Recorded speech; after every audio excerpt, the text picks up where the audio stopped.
Oi, gente, eu sou Dandara, professora, militante feminista antirracista, moro em Uberlândia, Minas Gerais, na Quebrada, aqui na região do Grande São Jorge, e também sou vereadora. Fui eleita em 2020 como a vereadora mais votada aqui de Uberlândia, com 5.237 votos. Uma vitória política e também eleitoral, fruto de uma construção coletiva, feita a muitas mãos, com muitos sonhos, muitas lutas, muita ousadia e também muita coragem. Porque vocês sabem, né, para a gente que é mulher, jovem, negra, de quebrada, da periferia, sem grana, sem grandes apoios, meter o pé na porta, ocupar a política, é sem dúvida nenhuma muito desafiador.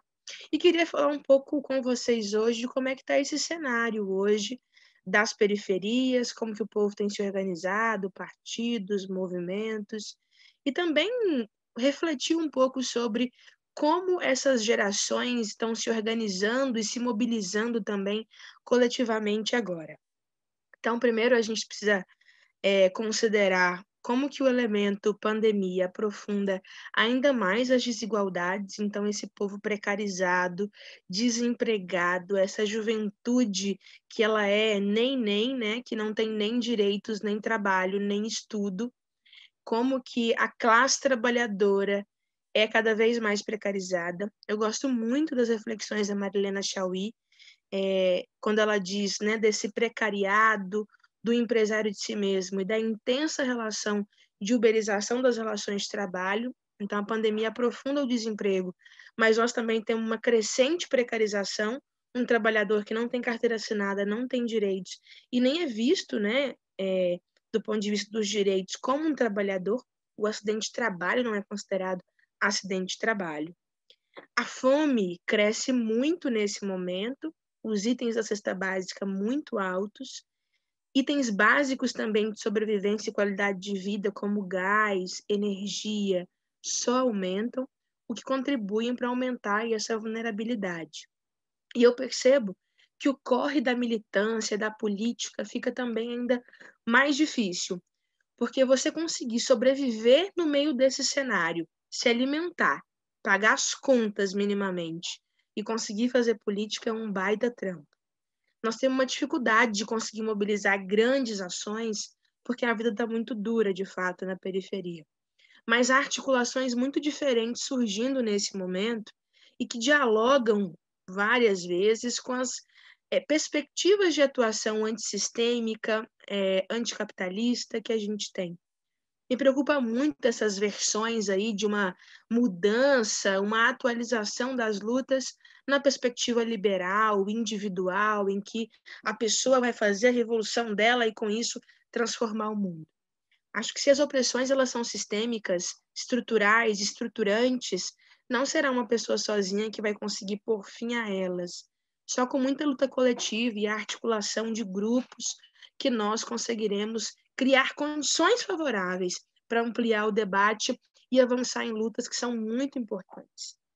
Então, hoje nós temos aqui em Uberlândia cozinhas comunitárias, grupos de rap, de hip hop, muito fortalecidos, coletivos de mulheres, coletivos negros, frentes LGBTs. Nós temos um cursinho LGBT que está bombando muito na cidade, dando aula e online para pessoas LGBTs, para passar no vestibular, para passar no Enem. Essas mobilizações estão chegando um pouco mais nas pessoas. E nós também estamos tendo agora os atos fora Bolsonaro, já tivemos 3 ou 4, se não me engano, mobilizaram bastante, e em especial a juventude, né? Quando a gente olha para esses atos, o que mais repercutiu desses atos? As postagens que viralizaram eram jovens com cartazes, pessoas com cartazes dizendo: estou aqui pelo meu pai, estou aqui pela minha mãe, que não puderam estar aqui.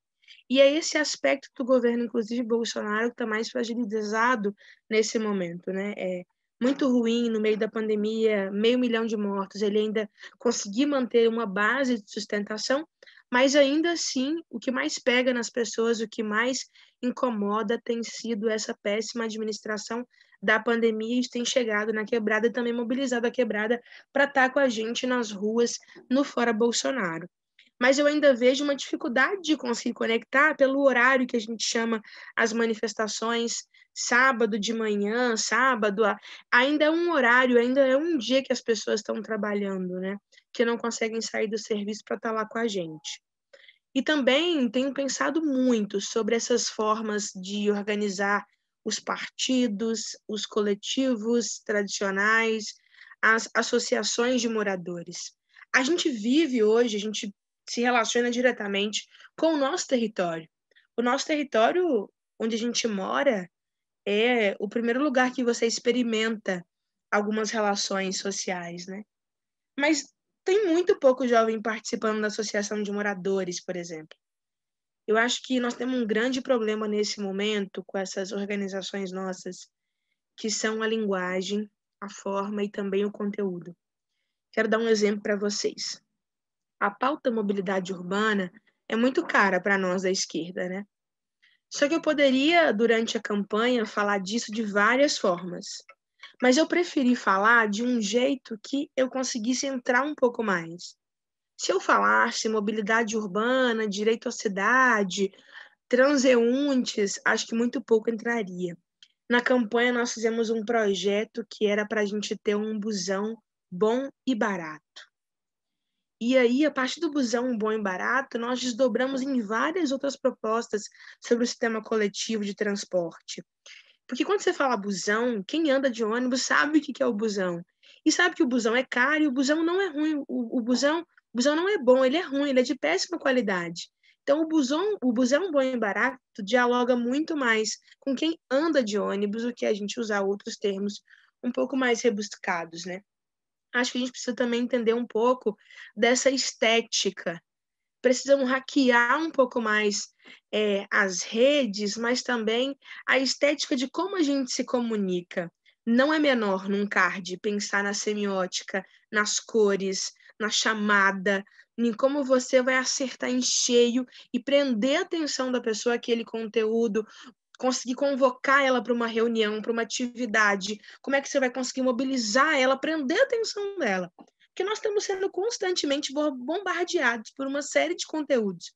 No computador, na televisão, no celular, o WhatsApp, então nem se fala. Se aquele conteúdo que você passa o olho por alguns segundos rolando na sua barra não chamar muito atenção, dificilmente a pessoa vai parar para ler, curtir, entender o que está sendo escrito ali, né? O que está escrito ali. Então, a estética é também um elemento que a gente precisa refletir um pouco mais, a semiótica, sabe? Assim também como o conteúdo dessa linguagem. A gente precisa pensar como é que nós vamos atingir as periferias, as quebradas, a classe trabalhadora de fato, com um conteúdo que dialogue diretamente sobre a vida delas, que seja realmente mobilizador, que faça sentido para a vida das pessoas e que aproxime do nosso projeto, que tenha a cara do nosso projeto de esquerda, ousado, combativo, e que não seja nada recuado, né? Eu, na rua, ano passado, fazendo campanha, percebi muito isso. As pessoas não queriam um candidato, uma candidata meia boca, tranquilo, com pouco conteúdo, assim. A gente apresentava um plano colaborativo de mandato, que era um jornal que abria num sistema assim de fluxograma e que infográficos tinha nesse jornal com várias propostas sobre a cidade e as pessoas viam que tinha uma certa consistência no que a gente estava apresentando. Acho que já foi o momento, inclusive, de pensar coisas. Ah, não, tá tendo um voto aqui de protesto, da galera quer votar em Tiririca, sei lá quem. Acho que as pessoas estão muito preocupadas também agora com o conteúdo do que você apresenta, com os argumentos do que você apresenta. E um outro aspecto importante também é criar redes e fortalecer realmente a atuação coletiva, as causas coletivas, como eu disse, não cair nesse engodo da linha individual, neoliberal dos movimentos, atrair para essa dimensão de organizar em redes e entender também o que é o organizar em redes. Às vezes, no bairro, tem uma galera que faz uma baita batalha de rap todo fim de semana ou algumas vezes por mês e não tem apoio nenhum. Às vezes a rede a ser construída com essa batalha de rap que acontece é uma rede entre um produtor independente, entre um coletivo que debate direito à cultura, entre uma outra frente que vai ajudar, inclusive, a escrever projetos de PMIN, que elaborar projetos, disputar programas municipais de cultura para ter algum tipo de financiamento e também de incentivo, é refletir por que há uma ausência do Estado, por que a batalha de rap não tem acesso a uma tomada, a uma caixa de som, um microfone, disputar também a ausência do Estado naquele lugar. No nosso mandato, nós vamos organizar, inclusive, esse mês, a Semana do Hip Hop, em cima muito disso, debater o rap, o hip hop na cidade e a política. Como que essa criminalização é tão presente ainda na nossa cidade, a ponto de toda a batalha que existe ser super reprimida pela polícia, ter baculejo, ser super vexatório, inclusive. Então, queria destacar isso, a importância de, ao tentar disputar e organizar esses movimentos, de construir frentes de mobilização que dialoguem com outros setores, a gente refletir de fato a linguagem, o conteúdo, a forma e como entrar. Mas também nós pensarmos qual é o lugar que nós estamos trazendo e abrindo para esses movimentos. Eu tenho percebido uma crítica muito organizada de alguns setores desses movimentos sobre a instrumentalização que é feita dessas lutas por alguns partidos, por alguns coletivos, que agem realmente por conveniência. Então, quando é conveniente, eu vou lá e dialogo com o setor do samba, da cultura, mas não há um acompanhamento no dia a dia e também não há um fortalecimento dessas lideranças a longo prazo. Do solo árido em que a gente nasce, lideranças não brotam do nada. Lideranças são construídas todos os dias. Lideranças são fortalecidas. Lideranças são formadas. Dá trabalho, eu sei, mas vale a pena. Aqui em Uberlândia nós estamos fazendo isso, ocupando a Câmara, metendo o pé na porta, construindo muita luta, uma luta que é antissistêmica, anticapitalista, feminista, negra, petista, de esquerda, que tem um projeto para a cidade. Muito obrigada e até mais.